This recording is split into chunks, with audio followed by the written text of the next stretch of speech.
O Crescimento. J.C. Ryle, 1816 a 1900. Crescei na graça e no conhecimento de nosso Senhor e Salvador Jesus Cristo. Segundo Pedro 3,18. Quando falo em crescimento ou em graça, nem por um momento tenho a intenção de dizer que os benefícios que um crente tem em Cristo possam crescer. Também não pretendo dizer que ele possa crescer na segurança ou na aceitação diante de Deus. Também não quero dizer que o crente possa vir a ser mais justificado, mais perdoado ou estar em maior paz com Deus do que estava desde o primeiro instante em que creu. Digo firmemente que a justificação de um crente é uma obra terminada, perfeita e completa, e que o mais frágil dos santos, embora talvez não o saiba nem o sinta, está tão completamente justificado como o crente de fé mais fortalecida. Afirmo decisivamente que nossa eleição e nossa posição em Cristo não admitem graus, nem aumento, nem diminuição. Se alguém sonhar que com a expressão crescimento na graça eu entendo crescimento na justificação, então ele errou completamente o alvo, estando totalmente equivocado acerca de todo o ponto em que estamos considerando. Quando falo que um homem está crescendo em graça, dou a entender meramente que o seu senso de pecado está se aprofundando, sua fé está se fortalecendo, sua esperança está cada vez mais esclarecida e o seu amor está aumentando. Sua mentalidade espiritual está se tornando cada vez mais marcante. O que diz o apóstolo Paulo quanto a isso? A vossa fé cresce sobremaneira, segundo Tessalonicenses 1,3. Contudo, vos exortamos, irmãos, a progredirdes cada vez mais, 1 Tessalonicenses 4,10. Crescendo no pleno conhecimento de Deus, Colossenses 1,10. Tendo esperança de que, crescendo a vossa fé, seremos sobremaneira engrandecidos entre vós, 2 Coríntios 10,15. O Senhor vos faça crescer e aumentar no amor uns para com os outros, 1 Tessalonicenses 3,12. Mas, seguindo a verdade em amor, cresçamos em tudo naquele que é o cabeça, Cristo. Efésios 4,15. Todos esses versos e outros que não citei falam da mesma doutrina, o crescimento na graça. Certamente que a doutrina do crescimento na graça é uma convocação das Escrituras a todo crente. Negligenciar o crescimento espiritual furta seus privilégios, entristece o espírito e faz com que as rodas da sua carruagem espiritual girem com dificuldade. Eu gostaria de saber de quem é a culpa, se um crente não está crescendo na graça. Reconheçamos que o crescimento na graça é a melhor evidência de saúde espiritual. Quando uma criança não cresce, estamos certos de que algo está errado.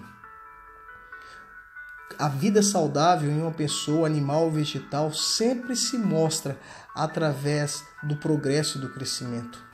O mesmo sucede com a nossa alma. Reconheçamos que o crescimento na graça é um dos segredos da nossa utilidade para com o próximo.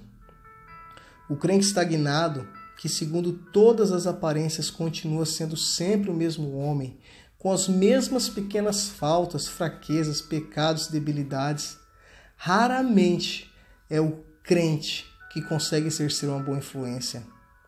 O homem que abala e desperta as mentes, que faz a humanidade pensar, é o crente que está continuamente melhorando e avançando. Os homens consideram que é a vida e verdade quando eles percebem que é crescimento. Mas agora, como alguém pode saber que está crescendo em graça? Primeiro, pela humildade crescente. O homem cuja alma está crescendo possui uma percepção maior de sua própria indignidade e pecaminosidade. Cada ano que passa, ele se dispõe a dizer juntamente com Jó, sou indigno, Jó 44. Ou com Abraão, sou pó e cinza, Gênesis 18, 27. Ou com Jacó, sou indigno de todas as misericórdias e de toda a fidelidade que tens usado para com teu servo, Gênesis 32, 10. Ou com Davi, mas eu sou verme e não homem, Salmo 22, 6. Ou com Isaías, sou homem de lábios impuros, Isaías 6:5. Ou com Pedro, Senhor, retira-te de mim porque sou pecador, Lucas 5:8.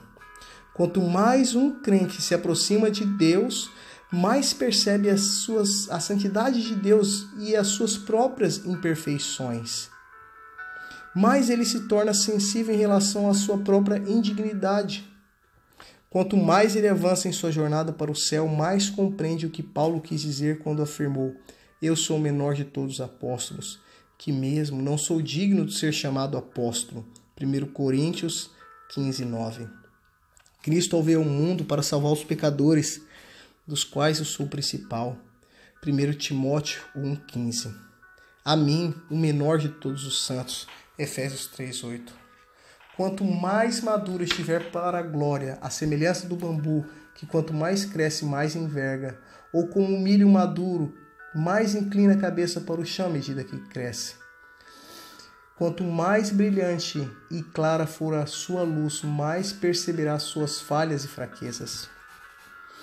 Outro sinal do crescimento em graça é o amor crescente. Mesmo que a sua herança genética ou educação tenham colocado você em posição de desvantagem perante outros, ainda assim, a cada ano que passa, você vai se tornando mais calmo, mais manso, mais gentil, mais amoroso, ao contrário do homem entregue à própria sorte, que no decorrer dos anos, os defeitos acabam se tornando exponenciais. Não há sinal mais seguro de desvio na decadência da graça do que a disposição cada vez maior para achar falhas nos outros, detectar pontos fracos e apontar imperfeições no próximo. A santidade é outra marca do crescimento na graça. O homem cuja alma está em crescimento adquire um maior domínio sobre o pecado, o mundo e o diabo. Torna-se mais cuidadoso com seu temperamento, palavras e ações. É sempre mais vigilante sobre sua própria conduta, em cada aspecto da vida. Esse homem é o que mais se esforça por estar conformado à imagem de Cristo em todas as coisas. O seu principal objetivo no céu, além de estar na presença de Cristo, é a completa separação do pecado. E o contrário também é um sinal de que um homem não está crescendo na graça.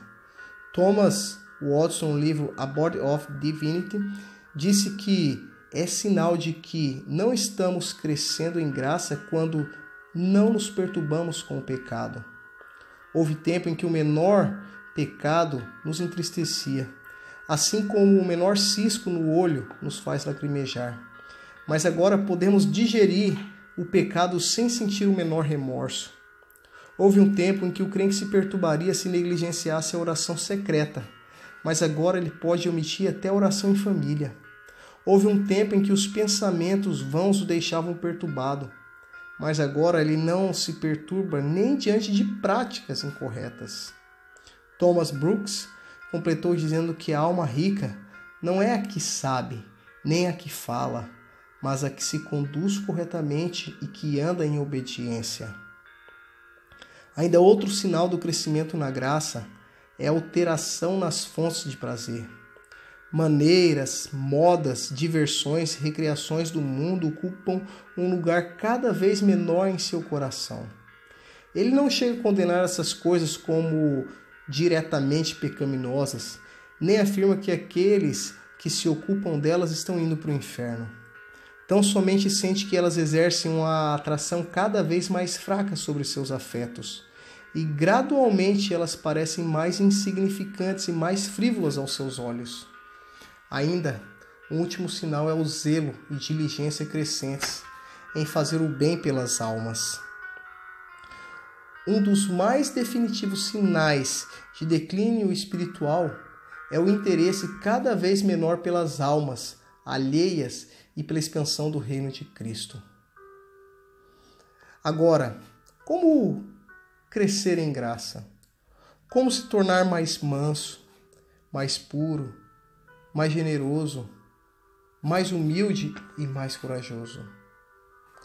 Aquele que quiser crescer na graça deve tirar proveito dos meios de crescimento. Entende-se por meios de crescimento a oração particular, a meditação na Bíblia e o autoexame. O indivíduo que nunca faz esforços relativos a essas coisas não poderá esperar crescer. Como disse John Collins, quando mais um crente se exercita, mais ele crescerá. Assim como os músculos que só crescem mediante nutrição adequada, repouso e exercício, os cristãos só podem crescer fazendo uso adequado desses meios. Essa é a razão fundamental pela qual tantos professos cristãos nunca parecem avançar. São descuidados e indisciplinados no tocante às suas orações particulares. Leem pouco as suas Bíblias e não dedicam tempo para a prática do autoexame e para a meditação tranquila acerca do estado de suas almas. Uma outra questão essencial ao crescimento na graça é o cuidado no uso dos meios públicos da graça. Nessa categoria inclui os cultos particulares, a oração coletiva, a pregação, o louvor congregacional e a ceia do Senhor. Mas cuidado, nada endurece mais o coração do ser humano do que uma familiaridade estéril com as coisas sagradas. Um outro ponto essencial para o crescimento na graça é a vigilância acerca de nossa conduta nas pequenas questões da vida. Nosso temperamento, o uso que fazemos da língua, o emprego que fazemos do tempo, cada uma dessas coisas devem ser realizadas sob vigilância se quisermos que a nossa alma prospere. A vida compõe-se de dias, os dias de horas, as horas de minutos. E assim como a seiva de uma árvore atinge até o menor ramo da folha mais distante, a nossa relação com Deus deve atingir cada aspecto do nosso caráter. Uma outra coisa essencial para o crescimento na graça é a cautela com as pessoas com quem andamos, as amizades que formamos e os lugares que frequentamos. As doenças são contagiosas, mas a saúde não. As más conversações corrompem os bons costumes. 1 Coríntios 15:33. Infiéis, não sabeis que a amizade com o mundo é inimiga de Deus? Tiago 4:4. Essa mensagem ela pode cair nos ouvidos de alguns que nada conhecem sobre crescimento na graça, que pouco nenhum interesse demonstram na religião cristã. Os anos estão se ecoando e o tempo passando. Os sepulcros estão se enchendo. A morte e o julgamento estão se aproximando cada vez mais. E, no entanto, você vive como quem está dormindo. Que loucura! Que insensatez! Que tipo de suicídio poderia ser pior do que esse? Desperte antes que seja tarde demais. Desperte e erga-se dentre os mortos e passe a viver para Deus. Volte-se para aquele que está sentado à destra de Deus, a fim de que ele se torne seu Salvador e amigo. Volte-se para Deus e clame intensamente diante dele a respeito de sua alma. Não fique apenas falando, dando a entender, tensionando, desejando, esperando. Busque a Deus para que você possa viver e, vivendo, possa crescer. Mas essa mensagem ela pode cair nos ouvidos de alguns que deveriam saber algo sobre crescimento na graça, mas que, por enquanto, nada sabem a esse respeito. Eles têm feito pouco ou nenhum progresso desde que se converteram. Passam de um ano para o outro satisfeitos com a antiga graça, com a antiga experiência, com o antigo conhecimento, com a antiga fé, com as antigas realizações, com as suas antigas expressões religiosas, com as antigas frases feitas. Você pertence a esse grupo de gente? Nesse caso, você está vivendo abaixo dos seus privilégios religiosos e responsabilidades espirituais. É mais do que chegado o tempo de examinar si próprio. Você deveria sondar criteriosamente o seu coração. Tem de haver uma causa para isso. Aceite o meu conselho. Resolva ainda hoje que você procurará descobrir a razão dessa inércia. Perscrute o seu coração com mão firme, de um canto a outro. Busque de uma a outra extremidade até descobrir o acã que está debilitando as suas mãos. Comece apelando para o Senhor Jesus, como se nunca tivesse apelado para ele. Rogue-lhe que o cure o mal secreto que está enfermando você, não importa qual seja. Mas nunca, nunca se contente enquanto a sua alma não estiver crescendo.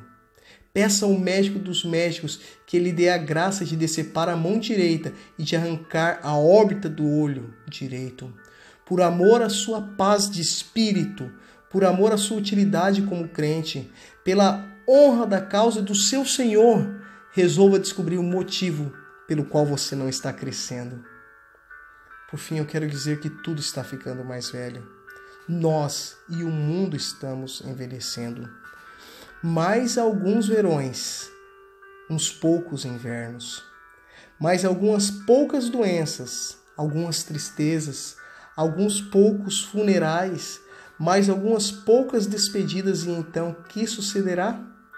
Ora, a grama estará crescendo sobre a superfície das nossas sepulturas. Assim, não seria conveniente examinarmos o nosso íntimo, apresentando à nossa alma uma indagação simples? Estamos crescendo?